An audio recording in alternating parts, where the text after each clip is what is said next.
4. ஆதவன் சொன்ன அந்த கண்ணாடி செல்ஃபி கவுண்டர்ல நிலாவுக்கு அசிங்கமாவும் போச்சு. அம்புட்டு கோபமும் வந்துச்சு. டேபிளை குத்திட்டு எழுந்தவள ரேவதியும் சுவாதியும் கையை பிடிச்சு இழுத்து கஷ்டப்பட்டு உட்கார வச்சாங்க. நிலா கூல்டி, எல்லாரும் பாக்குறாங்க. காலேஜ் ஃப்ரெண்ட்ஸ்னாலே லோக்கல் சீன் வேண்டாம்னு ரேவதி அவ காதுல முணுமுணுத்தா. நிலா பல்லை கடித்து கொண்டு, இவனை நான் சும்மா விட மாட்டேண்டி என்று ஆதவனை முறைத்தபடி அமர்ந்தாள். அப்போ கேண்டீன் பாய் வந்து இவங்க ஆர்டர் பண்ண சாப்பாட்டை டேபிள்ல வச்சாரு. ஆதவனுக்கும் கார்த்திக்கும் தக்காளி சாதம், நிலாவுக்கும் ரேவதிக்கும் லெமன் சாதம். சாப்பிட ஆரம்பிக்கும் போது பிரவீன், சரி மச்சான் சண்டையை விடுங்க, இப்ப நம்ம காலேஜ் கேண்டீன் சாப்பாடு எப்படி இருக்குன்னு டெஸ்ட் பண்ணிடுவோம்னு சொல்லி ஒரு வாய் எடுத்து வச்சான். உப்பு கொஞ்சம் கம்மிதான், ஆனா பசிக்கு சாப்பிடலாம். ஆதவன் தன் தக்காளி சாதத்தை ஸ்பூனால் கிண்டிக் கொண்டே, தக்காளி சாதம் பார்க்கறதுக்கு நல்லா தான் இருக்கு, ஆனா சில பேரு மூஞ்சிய பார்த்தா எலுமிச்சம்பழத்தை நறுக்கி முகத்துல பிழிஞ்சு விட்ட மாதிரி புளிப்பா இருக்கு, அதான் சாப்பிடவே மூடே இல்லாம போகுதுன்னு நிலாவை பார்த்து நக்கலா பேசினான். நிலாவுக்கு இப்ப பொறுமை எல்லை மீறிடுச்சு.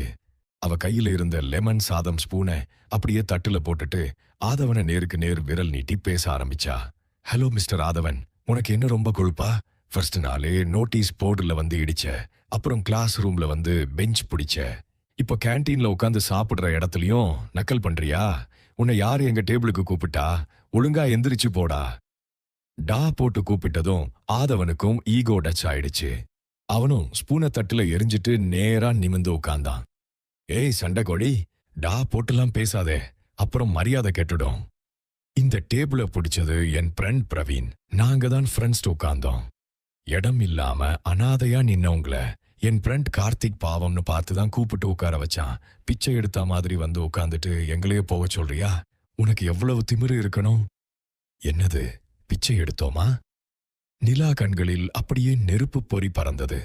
கேண்டீன்ல இருந்த மத்த டிபார்ட்மெண்ட் ஸ்டூடெண்ட்ஸ் எல்லாரும் இவங்க டேபிளையே பார்க்க ஆரம்பிச்சாங்க. ஆமா, அதுக்கு பேரு வேற என்ன? வேணும்னா உன்னோட லெமன் சாதத்தை எடுத்துட்டு வேற எங்கேயாவது போய் உட்காந்து சாப்பிடு, இல்லையா வாயை மூடிட்டு சமத்தா சாப்பிடு என்று ஆதவன் அசால்ட்டாகச் சொன்னான். நிலாவுக்கு கோபம் தலைக்கேறியது. அவளுக்கு என்ன செய்வதென்றே தெரியவில்லை.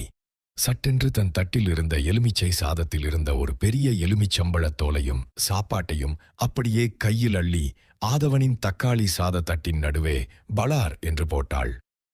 சாப்பிட மாட்டியா? இந்தா சாப்பிடுடா என்று கத்தினாள். ஹேய், என்னடி பண்ணின? ஆதவன் அதிர்ச்சியில் கத்தினான். அவனுடைய வெள்ளை சட்டையில் தக்காளி சாதத்தின் மசாலாவும் நிலா போட்ட லெமன் சாதமும் சிதறி கரையானது. டேய் டேய், காலேஜ் கேண்டீன் பா, அமைதியா இருங்கடா என்று பிரவீனும் கார்த்திக்கும் பதறிப்போய் இருவரையும் தடுத்தனர். இனிமே என்கிட்ட வச்சுக்கிட்டா இப்படித்தான் நடக்கும்.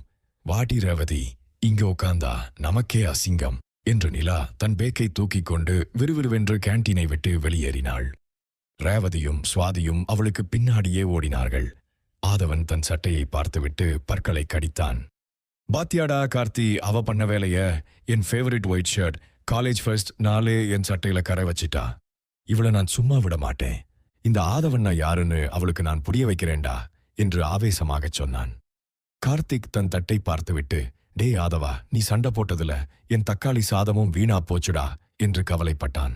பிரவீனோ, மச்சான் ஆதவா, அந்த பொண்ணு சாதாரண ஆள் இல்லடா, செம தைரியம்.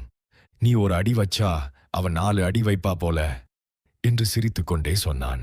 அன்று மாலை கல்லூரி முடியும் வரை ஆதவனும் நிலாவும் ஒருவரையொருவர் வகுப்பறையில் ஏறிட்டு கூட பார்க்கவில்லை.